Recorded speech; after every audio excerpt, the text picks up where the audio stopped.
You don't always have to go to your doctor's office to have your blood pressure checked.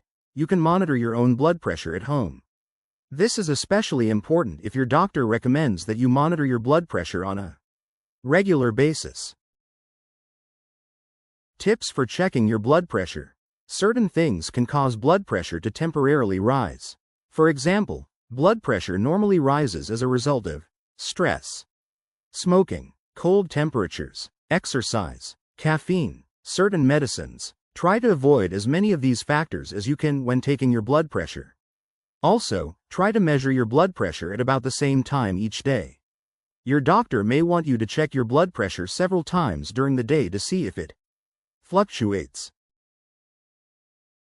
Before checking your blood pressure, find a quiet place to check your blood pressure. You will need to listen for your heartbeat. Make sure that you are comfortable and relaxed with a recently emptied bladder. Roll up the sleeve on your arm or remove any tight-sleeved clothing.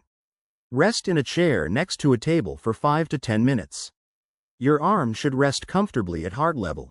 Sit up straight with your back against the chair, legs uncrossed. Rest your forearm on the table with the palm of your hand facing up. Step-by-step blood pressure check. If you have a manual or digital blood pressure monitor, follow the instruction booklet carefully.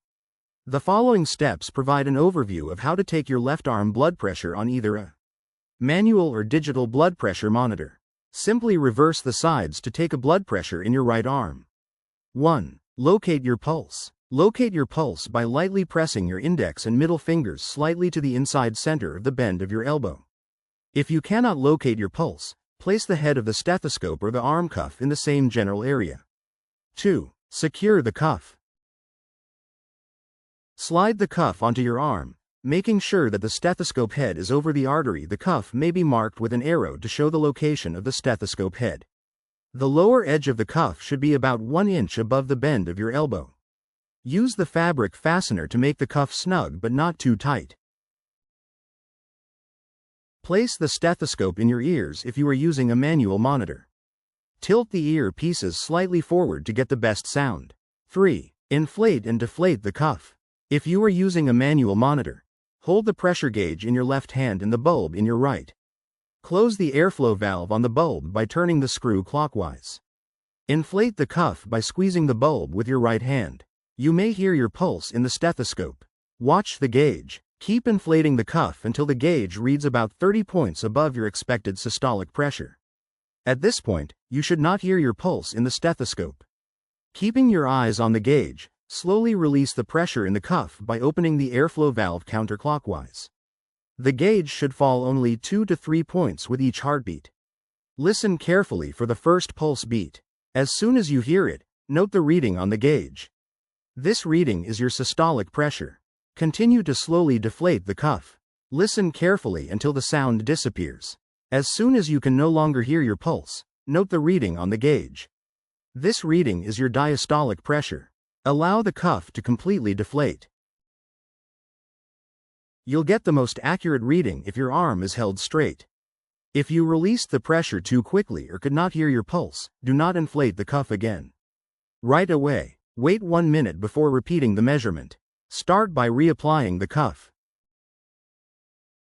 If you are using a digital monitor, hold the bulb in your right hand. Press the power button. All display symbols should appear briefly, followed by a 0. This indicates that the monitor is ready. Inflate the cuff by squeezing the bulb with your right hand. If you have a monitor with automatic cuff inflation, press the start button. Watch the gauge. Keep inflating the cuff until the gauge reads about 30 points above your expected systolic pressure. Sit quietly and watch the monitor. Pressure readings will be displayed on the screen. For some devices, values may appear on the left, then on the right. Wait for a long beep. This means that the measurement is complete. Note the pressures on the display screen. Systolic pressure appears on the left and diastolic pressure on the right. Your pulse rate may also be displayed in between or after this reading. Allow the cuff to deflate. If you did not get an accurate reading, do not inflate the cuff again right away. Wait 1 minute before repeating the measurement. Start by reapplying the cuff. 4. Record your blood pressure. Follow your doctor's instructions on when and how often you should measure your blood pressure. Record the date, time, and systolic and diastolic pressures. You should also record any special circumstances like any recent exercise, meal, or stressful event. At least once a year, and especially after you first purchase your blood pressure monitor, bring your monitor with you to your doctor's visit to check the machine's accuracy.